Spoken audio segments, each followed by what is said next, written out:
Thanks to the support as a channel member, Peter Waleshko. Well, the wait is finally over. Today, we get to explore the new style Champions League.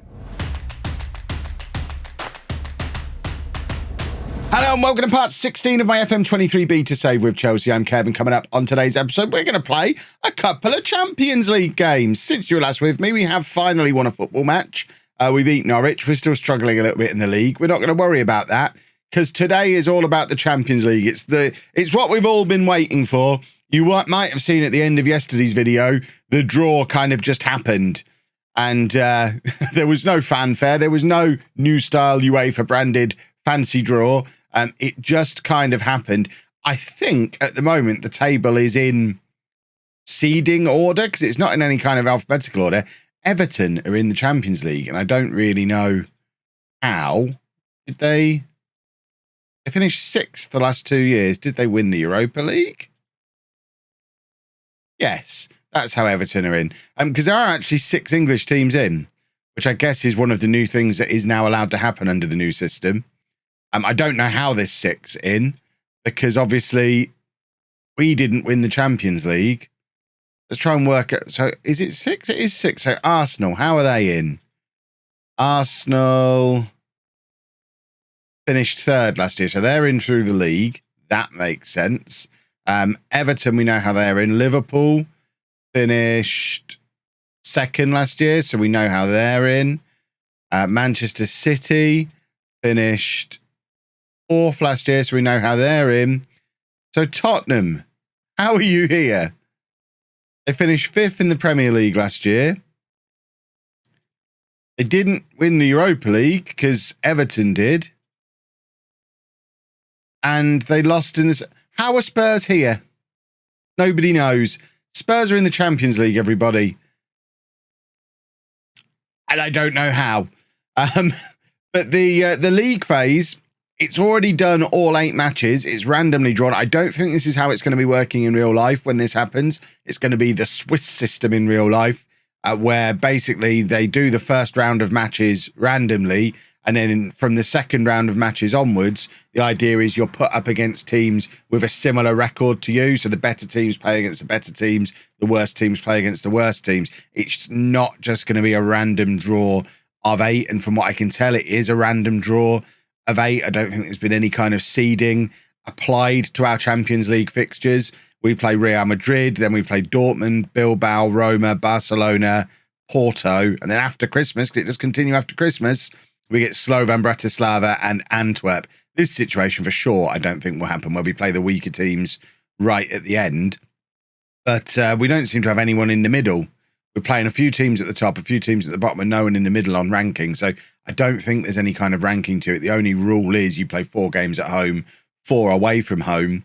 And then the teams that finish in the top 8 go through straight into the round of 16. And they're seeded, and they'll play against teams from the next 16 teams who play a playoff and then play. We just need to play it out. It'll probably be easier to show you on the rules.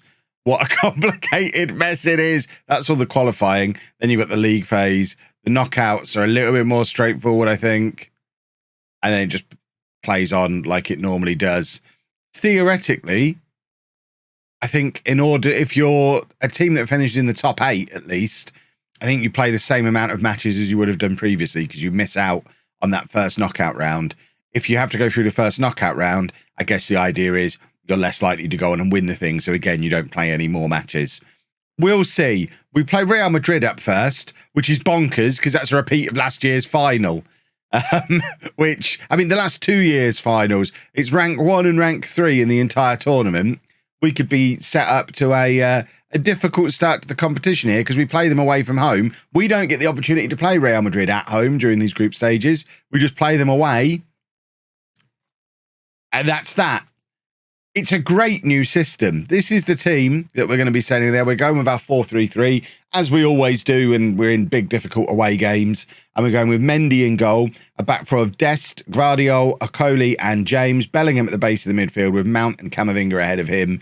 Musiala on the left, a return from injury, Raheem Sterling on the right, and Kai Havertz up front. I don't like the fact we only get to play them once and it's away from home. I think that is immediately a fundamental flaw in the entire system. But I'm sure there'll be people down in the comment system who can explain the Swiss system properly and how it is going to differ from how this system works that isn't, as far as I can tell, accurately reflected in Football Manager. The really weird thing is, of course, this is the year that FM have got the UEFA license, and it's also the first year this new style system has appeared in Football Manager. So you'd think it would be exactly the way it is in real life. So maybe it's not the Swiss system. I don't really know. It's all very confusing. Bottom line, let's go win this match and hopefully go and win the entire Champions League under the new system. That's the plan. We'll be fine. Musiala winning the ball back and having the kind of aimless shot from range. I would have liked to see him take that on a little bit further. We're already down to 6th place. It's a disaster. We're already down to 8th place. I've never known anything like it. A league with 36 teams in and you only play 8 matches. It's anyone who plays like trading card games, chess, tournaments in those kind of things. I know the Pokemon TCG tournaments play out like this. Yes, I'm a nerd. Get over it. Chess tournaments and stuff. I think it originated in a chess tournament. As far as I'm aware, there's no like normal sports that do this. Again, I stand to have the comment section correct me and tell me that it's probably really prevalent in American sports or something like that. As Lukaku just scored against us. That's not ideal. We decided he wasn't good enough and just binned him off. VAR, please help us out here because we can't have the indignity of that man scoring against us. And luckily, we haven't had to suffer that indignity. The goal is ruled out. It looked marginal to me. He is only just offside, but offside he is. It remains 0-0. We're down. We're mid-table now. Us and Real Madrid mid-table. It'll be really interesting to see if the board overreacts. If we end up drawing this game and we're like 15th after one match, and especially with the poor start to the Premier League season, could they just bin me off? I've had conflicting stories from people about how easy it is to get sacked in FM. Some people saying they can't get sacked no matter what they do, and some people who are getting sacked despite winning every match at the start of their season, and there doesn't seem to be anything in between. So there's another one of our former boys, Cucurella there. I mean, I know we've signed a few former Madrid guys as well. We've obviously got Camavinga and Rodrigo, although Rodrigo's not in the team today. So we've kind of swapped a few players between us. And there's one of the Real Madrid originals, Toni Kroos, right on the stroke of half-time. Does put them 1-0 up. It has been all Madrid, really, as you can see from the little match momentum graph that's just appeared. We've not really been in it, and I think we perhaps need to change to a more attacking system for the second half, which does kind of go against what I would normally do in a Champions League away match, because you want to keep it tight. But with there being no home leg, it does kind of change the thought process a little, I think. It's very confusing. Right. We can just shuffle the same team around into a new shape and go a little bit more attacking, try and release Mason Mount a little bit more, get Bellingham a little more involved further forward as well. Both of those have got to be good things, you would think. And there is Bellingham playing it back to Okoli. And now Reece James, the new club captain. I don't know if I mentioned that in yesterday's video. Reece James is the club captain now, only 24 years old. Exciting times for him. And there is Bellingham playing it over the top, looking for the run of James, who looks like he is going to get there ahead of his man. But unfortunately, the cross is straight into the hand of Courtois. And we're not able to have anyone sneak in ahead of him and tuck it into the back of the net. It remains 1-0 to Real Madrid, who, I mean, it troubles me that they're starting Cucurella, who we never really started, and still beating us. Meanwhile, we've got Dest playing left back for us, which is not ideal. And Vinicius Jr. has just, well, I don't like the new style Champions League. I've officially decided. It just feels so unfair that we're not going to get an opportunity to have a home game against Real Madrid. And this is likely to decide, it's going to go a long way to deciding how this group finishes.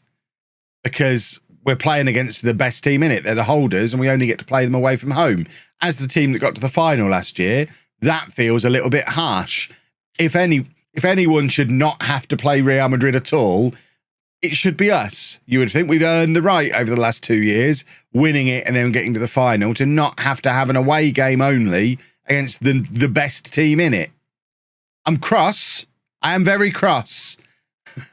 I'd be interested to know if it is a random draw, perhaps I should have, if I'd have known when the draw was happening, because it just appeared in the inbox, there was no fanfare. If I'd have known when it was happening, I would have saved immediately before and reloaded a couple of times to see if we got a different draw, or if there is some kind of method to how the draw is happening. I don't know yet, and I'm sure you lot will tell me in the comments one way or the other, and we'll eventually figure it out, and I'm sure we'll get used to it, because realistically, any time we play in the Champions League on FM23, it's going to be in this new style system. Starting in non-league, as I do, I'm not likely to be in the Champions League in the first 2 seasons, so I think we've seen the end of playing the traditional style Champions League, and we need to get used to this system. It's going to be a nightmare as a small team. Havertz has done very well there. It's a very nice finish from him, and I think we are going to go attacking for the last 25 minutes. We're going to demand more, and you know what? We're going to get a striker on. Let's put these in some kind of order. The entire attacking midfield 3 are all going to come off here. I've got so many players on the bench. Right. Rodrigo is definitely coming on. That's an easy change. We're going to drop Havertz back there and bring Tammy Abraham on. That's another easy change. And then for Musiala, it's kind of a flip between Pulisic as a proper winger, but I think we're going to go Calvert-Lewin as another proper attacker to come on there. Pavard can come on as well. Then we'll save one substitution if we need to change things up even more. Not that anything seems to be happening. I want to demand more again, but it's not letting me. We've gone 10 minutes there without me being able to do a shout. I thought you could redo it every 10 minutes. I'm not happy. I'm really not happy with anything that's going on in this match. Right. Dest, Bellingham, Camavinga, all tired. I think the most likely to come on and make a change is if we get Conor Gallagher on in that midfield, so he can come on for Camavinga. That's our final change. I really would like to do a shout now. There you go. We can now demand more. And can we do a goal, please? Or is this just going to be us chasing to catch up throughout the rest of this league stage, which I am not on board with? Goodness me. It is Real Madrid, 89 minutes on the clock, and Lukaku is going to really make me feel sick. And there it is. Romelu Lukaku does score against Chelsea. It's been very comfortable for Real Madrid, and our really poor start to the season continues. We've been poor in the league.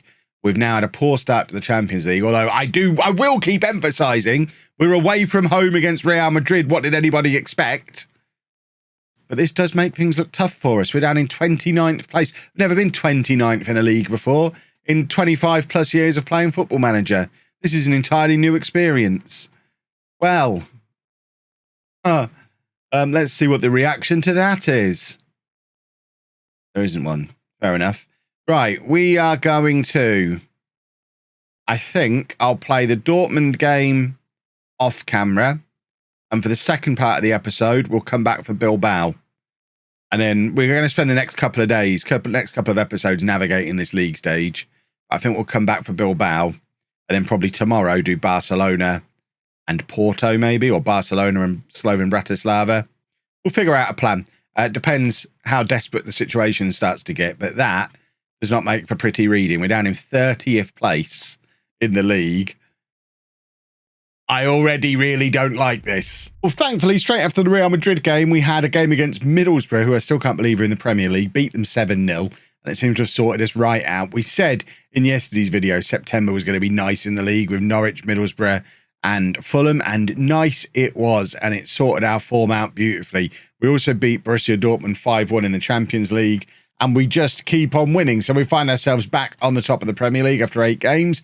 Forget the bad start. It never happened. Champions League-wise, with the win against Dortmund, we're now up to 12th. The Champions League is a very strange thing this year. We now play Athletic Bilbao, who are 2 places above us, to try and get ourselves back up into that top 8. This is the team that we're going to be sending there to do that. We're not doing any of this defensive nonsense. 4-2-3-1 is definitely our strongest system, and we're just going to go with it forever now, I think, after what happened against Real Madrid. We've got Mendy in goal, a back four of Chilwell, Vardiol, Coley and James, Bellingham and Camavinga in midfield, as they always are now. Rodrigo, Havertz and Musiala then behind big Tammy Abraham up front. We also, one of the other reasons why things have turned around is because Jorginho was causing all manner of problems because he wants to go back to Brazil and no one wanted him. We were trying to sell him all summer. We tried to loan him. Nobody wants him. And there was half the first team squad was supporting the fact that I was supporting him because I was treating him unfairly because no one wants him. We've got around that problem. We've sent him on a leave of absence, where weirdly he's gone to Italy on his leave of absence, despite the fact on here it says he wants to return to Brazil. The leave of absence, there's still 2 people supporting him now, Hudson-Odoi and Lacroix. But when we sent him on his leave of absence, it said he went to Italy. So he needs to make up his mind about where he wants to go, the silly goose. Let's play a football match, shall we?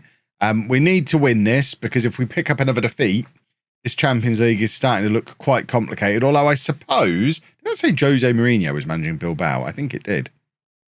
I suppose with the top 24 of 36 getting into the playoff for the last 16 or whatever it is, it's so confusing.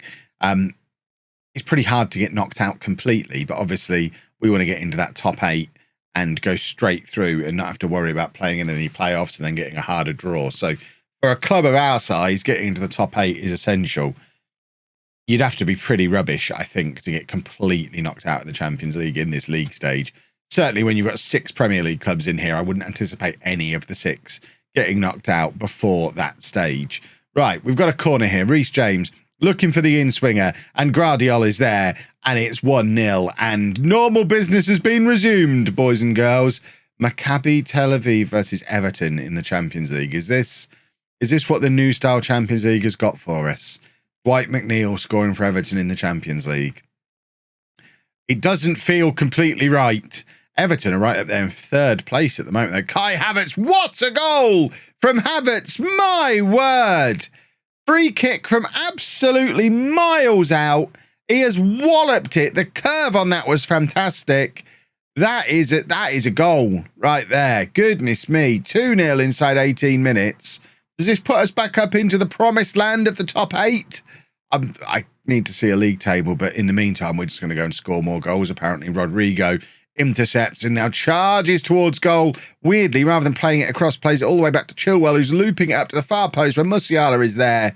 His header hits the outside of the post, from whence it can do no further damage. This actually only puts us up to 12th. I thought we were 10th before the match started, weren't we?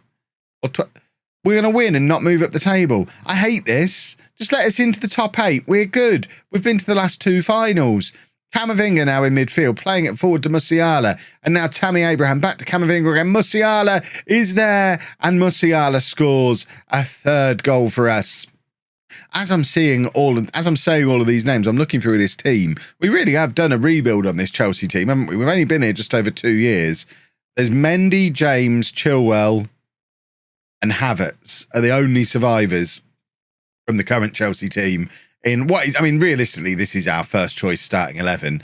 Again, Mason Mount probably feeling quite hard done by that he's not in there, and the Chelsea fans probably wishing there was a way to squeeze him in, but I really don't see that there is. I think that is probably our first choice starting 11, and Mount is kind of first substitute across all 5 parts of the midfield. He's the first guy who would come on in any of those roles, but he doesn't. He's got it's the James Milner predicament, where because he can play in so many different positions, it's hard for him to nail one of them down. If you're Jude Bellingham, for example, it's really easy to nail down centre midfield because centre midfield is where you play.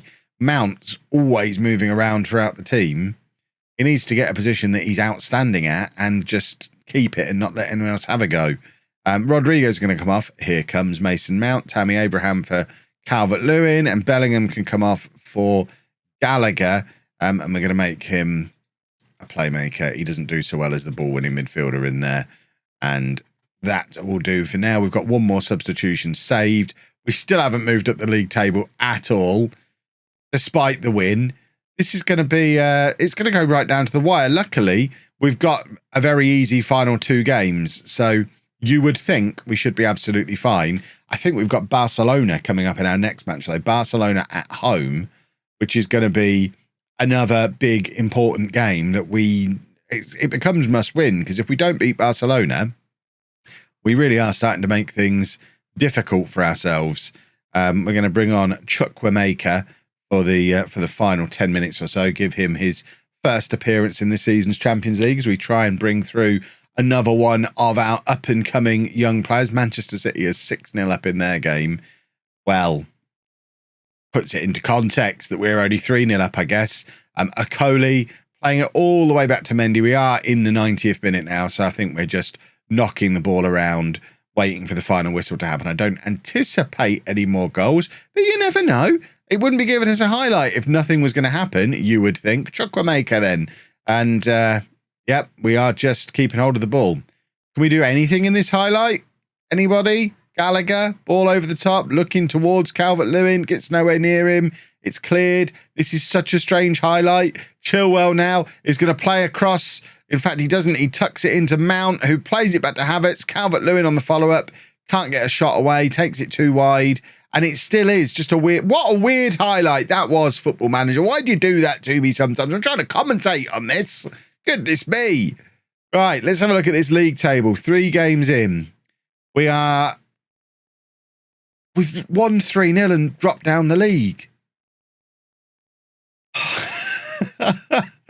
We have won 3-0 and dropped a place. On what basis are Liverpool above us? Because we've not played each other, so it can't be on head-to-head, and we've got a better goal difference. And we're alphabetically ahead of it. Oh, God, there's a whole head-to-head thing. Everyone who's on 6 points. And we're bottom of the head-to-head because we've lost to Real Madrid. Even though Liverpool have lost to PSG, but goal difference within that silly head-to-head table puts Liverpool ahead of us. I don't like this at all. I'm not sure if I've made that clear. UEFA, please don't do this. It's rubbish. Right, it's not Barcelona next, it's Roma next. So tomorrow's episode will be Barcelona plus another one. I'm not sure who else, but I think Barcelona is an absolute must-see match.